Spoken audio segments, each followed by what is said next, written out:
Shalom Israel, this is Captain Abajihu, and we are back with another episode of Nation Talk Radio. Listen, guys, I am so excited about the guest that we are about to get ready to talk to. Our guest is none other than the Elder Barakshar Ben Israel with the Future World of Israel. How you doing, Elder? Hey, doing well.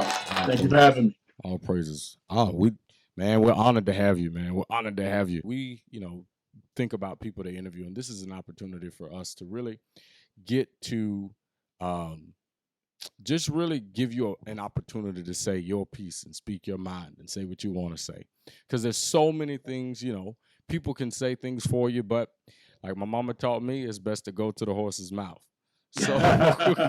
So with that being said, I always want to start with kind of a little known fact segment, and it's kind of an icebreaker segment. So I'm gonna ask you 3 questions, and it's really just to kind of get the interview going. Sure. All right. So question number 1: what is your favorite book in the Scripture? My favorite book in the Scriptures would probably be. I actually have 2. Okay. The book of Nehemiah and the book of Romans. The book of Nehemiah and the book of Romans. All right. Now, you're going to have to tell me what you like about those 2 books in particular.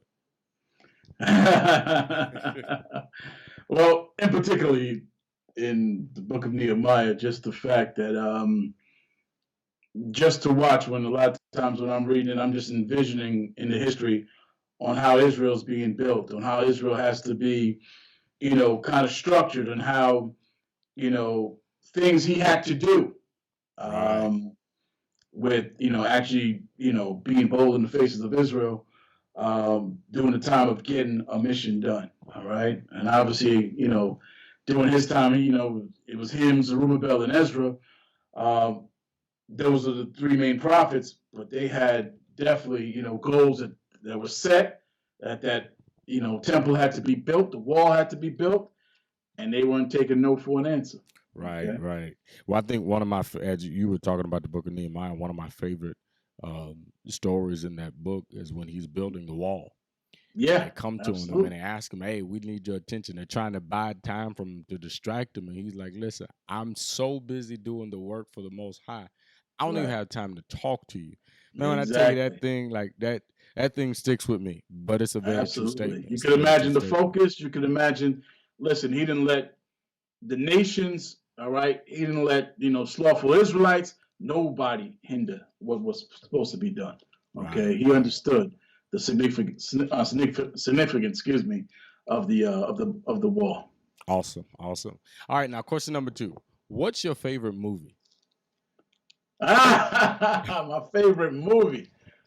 Oh man, that's a good question. I do like Gladiator. All right, obviously I know. Okay. It wasn't played by it's played by Edomites, not played by the mighty gladiators that were our people. But I did like that movie. It's a movie that, since you asked me that off the cuff, that just comes to mind. One of my favorites. Okay, Gladiator is one of your favorites. That's cool, man. I love that movie. That Troy. Right. They're all great movies. All right. Absolutely. The last question in this segment: you have to take a trip and can only take 3 things outside of necessities. What are you taking with you? Outside of necessities. Outside of necessities. Okay. What are you taking with you? Obviously, my Bible. Okay. Okay. All praises. That's the first thing. With your question being asked, my family's already included, right? Right, they're already there. They're already there. Okay, all right. All right, obviously the Bible. Probably a video recorder, computer. Okay. And flyers. Okay. It's a loaded question. Hey man, listen, everybody has different answers to those questions, but we get to see a little bit where mindset and mentality is, about certain people. So, all right. So now we're going to try to transition into more of the heavy stuff, so to speak. Sure. All right. So question number 1: what would you tell a young leader in this walk? A young leader in this walk. What I would tell this a young leader. That's a very, very good question. What I would tell a young leader is to reference to the book of Ecclesiasticus, chapter 2 and verse 1, Mm-hmm. when the scripture says, prepare thy soul. Okay? All right? And the reason why is because as a young leader, you have to keep in mind that in this walk, all things are coming to you. Trials, tribulations, okay, betrayals from brothers, from sisters, whatever, okay? Brothers and sisters you may know just for a season of time. But things are coming to you that you're going to have to overcome. All right? And as a young leader, you have to stay focused. You have to stay grounded. You have to have the Most High and Christ first and foremost in your mind, no matter whether you're up, all right, on the peak or down, okay? You have to stay focused. That's what I would probably share with a young leader. Awesome. I think that's you young brothers, including myself, we better pay attention to that. The beautiful thing is you don't get a lot of elders who are much older who wants to give back in the righteous way. Everybody Right. wants to tell somebody what to do, but it's Right. really right counsel. And so I really appreciate that answer. All right, question number 2. What 3 principles do you hold dear? Okay. The 3 principles is obviously the Most High and the Christ, okay? And obviously, there's the nation and family that I hold dear. So it's actually 4, Okay. For me. That's the way I try to, live my life. This word has changed my life considerably, all right? It is my life. So the Most High, Christ, all right, the nation and trying to give to the nation. And also you definitely have to put, family there, which is, wife and the children, because before you can really extend to the nation, you got to build with the core, which is your house. God. I mean, that man, you dropping some nuggets here, man. Praise the Most High Christ, brother. All praises. All right, number 3. What does the word endure mean to you? That's loaded, brother. That's loaded, boy. To endure, it comes on, like I said a little bit earlier, it comes on many levels, A lot of times when you read the scriptures, in terms of enduring, we have to endure all things, endure like a soldier. Right.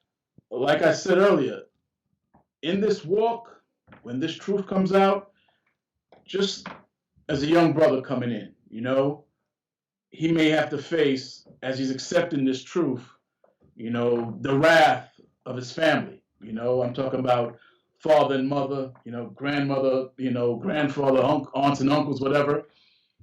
And being able to deal with that level, to overcome that and not giving to going back to the world. Now, when you come in now, you have to sit and endure to learn, to get your mind set, to say, why am I in this? And what is it I can give to my people? All right, as I'm learning. And while you're doing that, okay, there's different trials and tribulations that could come at you. It could be the trial of some brothers are coming in from different walks of life. It could be the trial of a spouse, all right, who doesn't believe, all right? It could be a spouse that's of another nation. It could be that a brother's married to, all right, or a sister's married to, whatever the case may be. It can be so many various things that we have to endure with the application of the scriptures. Right. And at times, when you're going through it, it seems hard, it seems difficult, it seems that you might be in a dark place. But trusting in the Most High, applying the scriptures through Christ, the Lord always makes a way. And it's day by day, and it's learning. And as you're doing that, you're also building that character, within yourself in these scriptures. And it's constant because the journey continues. It doesn't stop. because you just overcame that particular trial or tribulation, Most High is going what? Try you again. That's why what? He's proven all of us, whether or not we believe.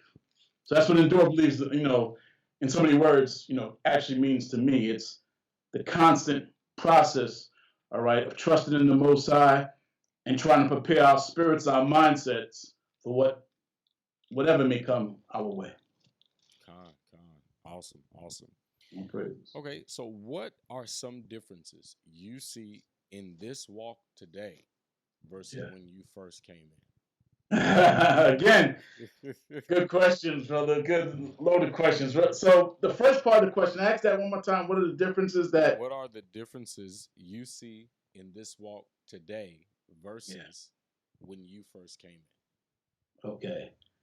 The difference is social media. Okay. And what I mean by this is today, a lot of spirits are waking up, a lot more quicker than when I came in. All right. However, when I came in, okay, there was no social media. So there was a force that Israel had to be a little bit more collective, and working together. When I came in, at One West, I was attending school 7 days a week. Okay. And there was reason to learn 7 days a week, Elder? Right. The laws, history, brotherly love, the Hebrew, all these different attributes were being taught. Okay. And there was a reason for it. Today, what I see in terms of differences, not to knock any of the young brothers, but because they didn't have that structure, okay, I see at times they're a lot more hypersensitive, okay, in terms of being patient with one another, in terms of being easily offended when things are said or when correction comes forth, and it's because they weren't really groomed kind of the ways where you hear other brothers, say it's an old school type of mentality, and without the social media, okay? But that social media does have its advantage because it can reach, throughout the whole world, all right? And that's some of the differences that kind of come to mind. But there was a second part to the question that you asked me, which was? The second part was versus, so those were the differences. The question again, I'll read it. Yeah, what please. Are some differences you see in this walk today versus when you first came in? Right. Okay. All right. So first, when I first came in, like I said, those are the differences. So it's the social media opposed to being, amongst brothers constantly, all right, in their presence, working together, one-on-one with each other, if you may, okay, having the different, seeing the different gifts, being to exchange, all right, on a more personal type of level than opposed to the social media, where, just to give you an example, you have some young brothers, they come in, right? Mm-hmm. They hear this truth, and they learn maybe one or two scriptures, and 2 months later, they want to be a leader, an elder. That doesn't make sense, all right? You haven't taken time to learn. You haven't taken time to get the understanding, to kind of get the example, to see the experiences of other men, all right, who've come in before you, and to learn and to grasp from that and to grow from that, all right? I see a lot of young brothers speedballing, and to me, I see there's a big difference with that. Awesome. I want to ask a follow-up question to that. Yeah, sure. It made me think about something, and what it made me think about was, how do you feel when you hear a lot of the younger brothers bash the elders, the brothers that put time in, the brothers that you spend a lot of time learning from? How do you feel about that? Right. Again, it's very, to be straight, it's very insulting, to be honest, because when I came in under the group known as under the seven, all right, and those men teaching. Regardless on how brothers feel about those men, it took a spirit, it took courage to go out there and teach this word the way they did, because the Lord utilized them, all right, through the Spirit to help influence other brothers, all right, to learn, all right. So they took time out, they took dedication, all right, to study the scriptures. And yeah, there might be things that are wrong, all right, today as time went on. But you got to remember, just like in the book of Ezekiel, when it talks about that wisdom, starting at the foot, the ankle, then to the calf, then rising up to the thighs, that wisdom comes with evolution of understanding, the greater understanding. But there's a foundation of brothers, that through the Spirit brought it forth. And those brothers I commend. Okay. All praises, all praises. I'm not going to speak evil of them at all. I think what you said was so rich, because I think we have a habit of trashing those who came before us, not realizing that those who came before us allowed us to get to the point where we're at now. Absolutely. Listen, and that also comes with the bashing against camps and stuff like that. Those brothers set it up. Those brothers taught. Those brothers showed the structure. Those brothers showed a vision, all right, that was shown to them, all right, and was able to teach Israel, all right, and to stand, all right, and show Israel who they are, all right, the lies in the scriptures, okay, and that takes the Spirit of the Lord. That takes courage, okay, and that, just for that, you got to respect. You got to give that honor. Man, I couldn't say it better myself. That's why I asked you. Yeah, that's a great question, though. That's I'm glad you asked that. All right, so now I want to ask you a little bit more of a personal question. What advice would you give a young Barakshar? So, whoa, 30-year-old Barakshar, right, or the Barakshar that came into the truth. What would you tell a young Barakshar coming in? The advice I would give a young Barakshar when I look back is to make sure that you have to endure. You must remain patient, and what you're going to learn, the experiences with men in this walk, may be for a season, but nonetheless, there's great lessons to learn. There's great things to overcome. And to keep in mind that as you begin this journey, at the end of it, through the Spirit of the Most High in Christ, that the hope is you're going to be a greater man, all right? Though these different trials and tribulations you have to endure. That's the advice I would give a young Barakshar. And also to point out, in saying that, don't let no man, don't let no one take your crown. That's my advice. Now I want to follow up, because a lot of brothers haven't seen you in a while. A lot of Israel haven't seen you in a while. Now, what was young Barakshar like? We see the older Barakshar, but what was young Barakshar like? Listen, it's a good question. And, it's funny when I hear brothers say they haven't seen me in a while. I haven't gone anywhere. I'm still in the vineyard. I'm still doing the work, all right? I'm still trying to put my head down and do it. Young Barakshar was,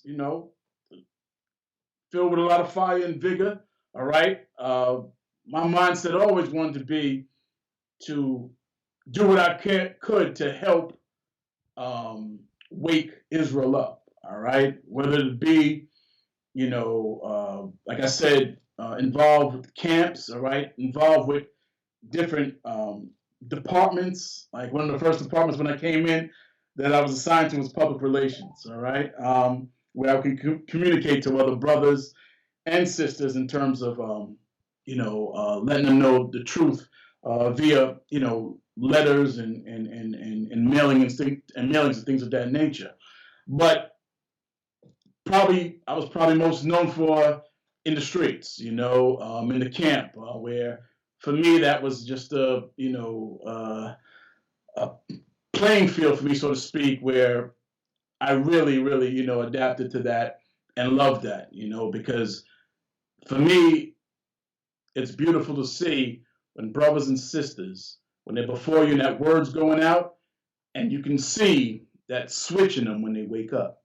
You can see that it makes sense for the brothers and sisters that see, whoa, this is truth, you know. But what I thought I brought to the table as a young, as being a younger brother, was a lot of fire. Okay. All praise. Now, did they have a nickname for you back then? There was really no, no nickname for me, brother. Barakshar, you know what I'm saying? No nicknames that I know of, okay? All praises to all praises then. Yeah. Wonderful. So with that being said, we talked about, your younger self a little bit.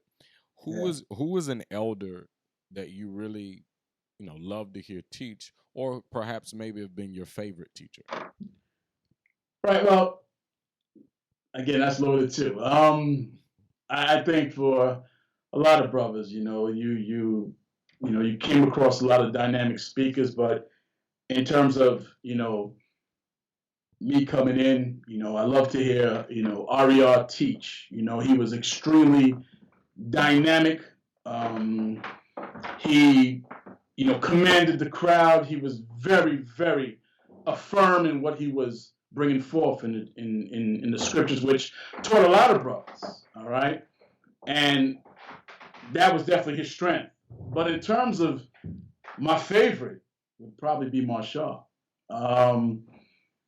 because of his wisdom and how he extended the brotherly love to brothers, how he always seemed to have their best interests at heart, okay, and wanted to create solutions, wanted to give a vision to the younger brothers. I remember he used to tell, the young men, because, when you come in and you see these men already set up, as a young brother, you never think things are going to evolve or change. You think they're kind of going to stay the same because it's already set up, and you have your role and you find your lane to do what you can do in this truth.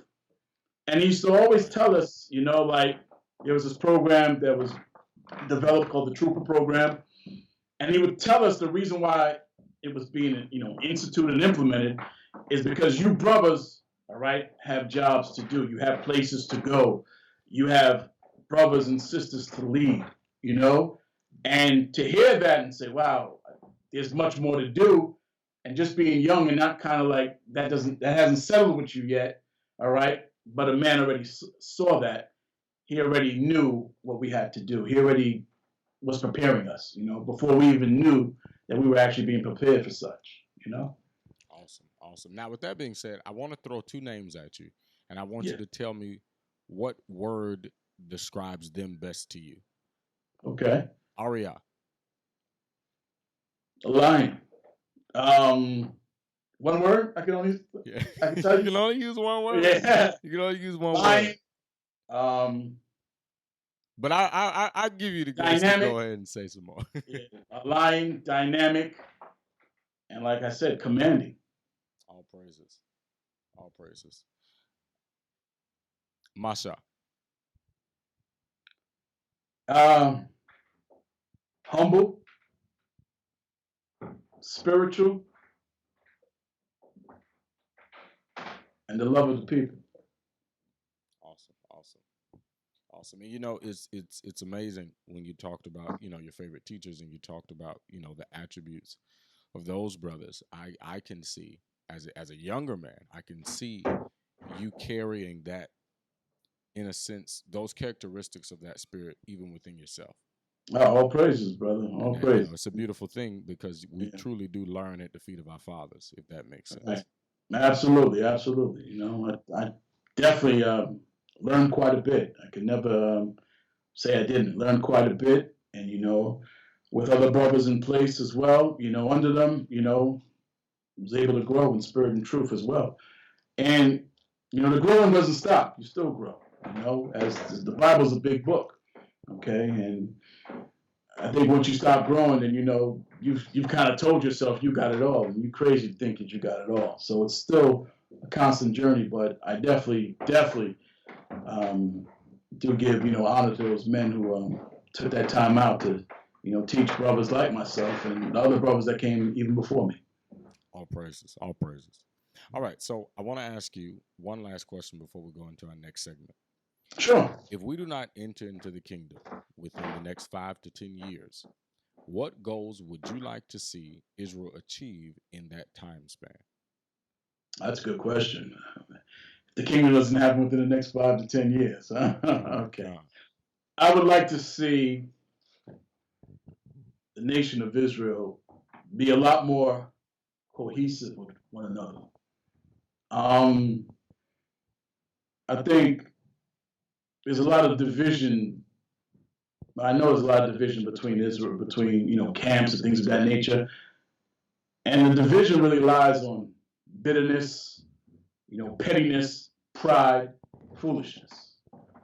I think when we say we have this marvelous truth, when we say we believe on Christ, there's much more for us to climb to in spirit and in truth, and to also be able to deal with one another, to really look at fellow Israelite brothers, all right, in this walk as having the spirit of Christ on them, as you want them to look upon you. Obviously, as you know, that still takes work because there's a cunning demon called pride that plays with brothers, But in that time frame, I think if we apply the scriptures, and if I may, yes, since sir. you Absolutely. brought something up, if I may, brother, let me go to the scripture. Let me read it. Since you brought that up, I never have a problem with the scriptures. You're right. All right. Isaiah chapter 52 and verse 8. Okay, since you brought that up, it says this. It says, "Thy watchmen shall lift up the voice," meaning teach the scriptures, right? "With the voice together they shall sing." So it says, with the voice together, meaning for Israel to be together. Just think in mind, if we were able to humble ourselves to the scriptures, deal with one another spiritually in the faith of Christ, how powerful that would be.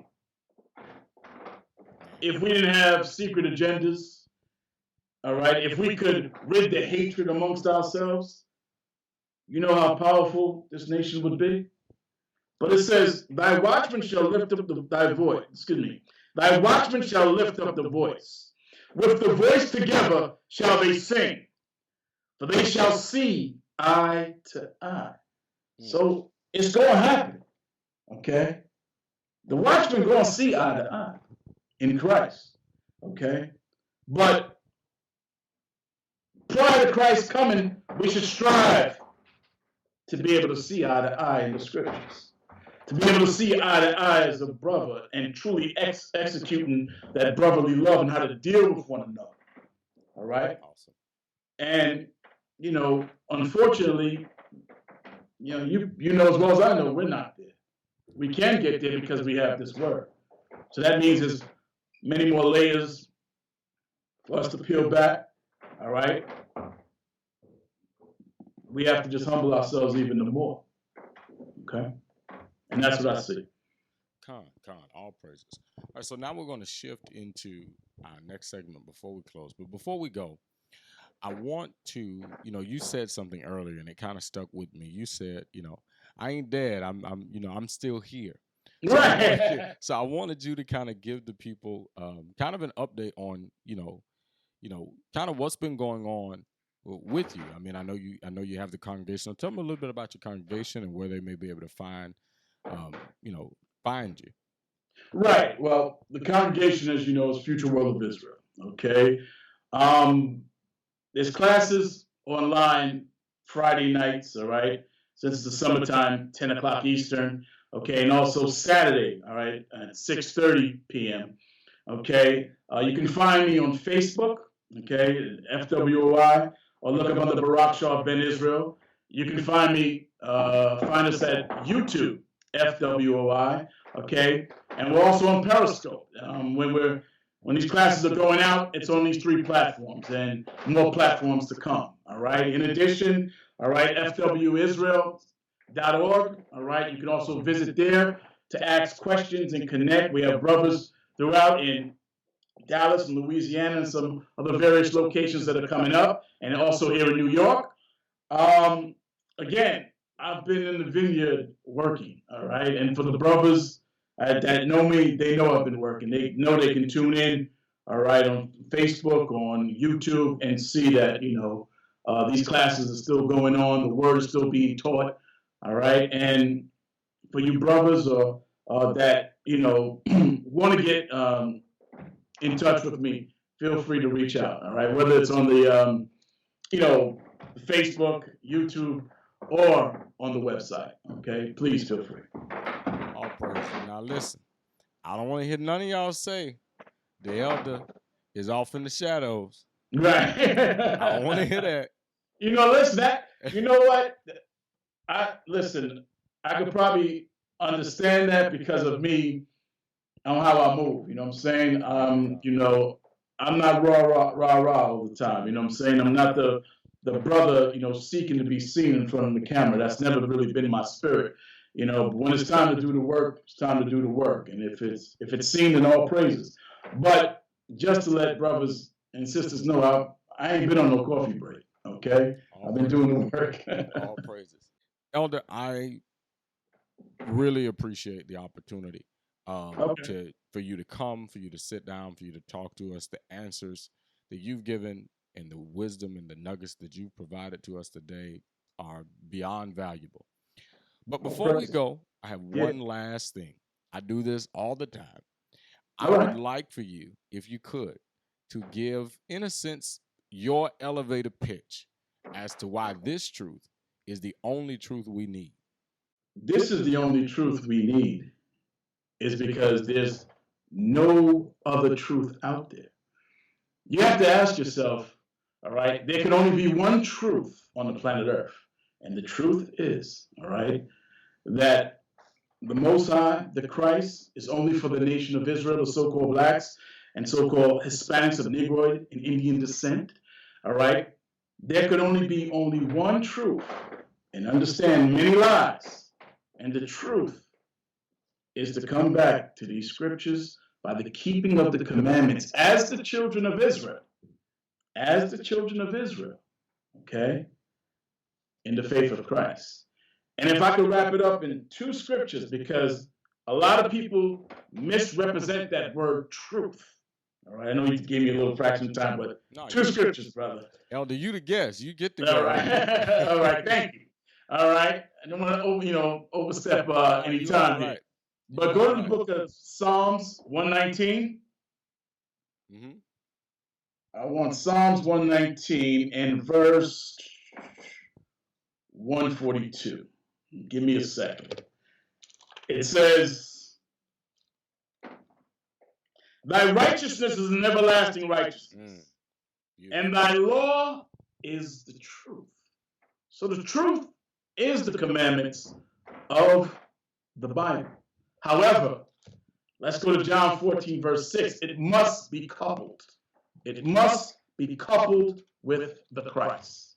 So in St. John chapter 14, verse 6, it says, Jesus saith unto him, I am the way, the truth. Christ is the truth.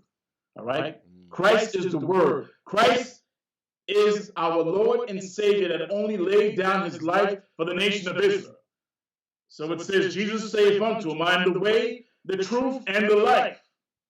No man cometh unto the Father but by me. So with the laws and the Christ being coupled together, this is the only truth on the earth that the so-called blacks and so-called Hispanics of Negroid and Indian descent need to attain salvation, to attain that kingdom that's coming for our future. Awesome. Thank you so much, Elder, for that. I appreciate it. Listen, this has been a tremendous time. I really enjoyed spending this opportunity talking to you. We are so humbled that you graced us with your time, allowed us to speak to you. You've been so gracious, even throughout the process of putting this together. You never, not once, said, no, I don't know. You were more than gracious. And so I want to say thank you. You're more than welcome, brothers. Listen. I thank y'all for considering me to, put me on this platform. Obviously, give all praise to the Most High and the Christ for allowing it to happen. But I am definitely, as well as as thankful to be considered in regards of what's going on with me. What am I doing in this walk? And I truly appreciate it, brother. All praises. And I stated this to you before we got on, but I'm going to state it now so the world can see. Listen, Israel, we have been blessed with great brothers in this walk that are doing work, that have done work. And I want to say before everybody, this brother has been putting in work for years, and he deserves that honor. We must honor those who put in the hard work for us to be able to get it. The elder said it earlier. Those brothers who put in the labor during the One West period of this truth. Without that period of time, guess what? We wouldn't have it in Nashville, in deep Georgia, in Atlanta, in those places. Or the progression of it would have been a lot different. So I personally want to thank Elder Barakshar for all of the work that he's put in over the years. I want to thank him for this opportunity to interview him. And listen, if you are interested, like the elder said, in finding out what's going on with him, I'm going to say what he didn't say. All you got to do is ask. That's right. That's right. So Israel, again, this has been Captain Abajihu, and our guest today is the Elder Barakshar Ben Israel from the future world of Israel. Again, this has been another episode of Nation Talk Radio. We thank you for your time. We appreciate you. And until next time, we say, Shalom.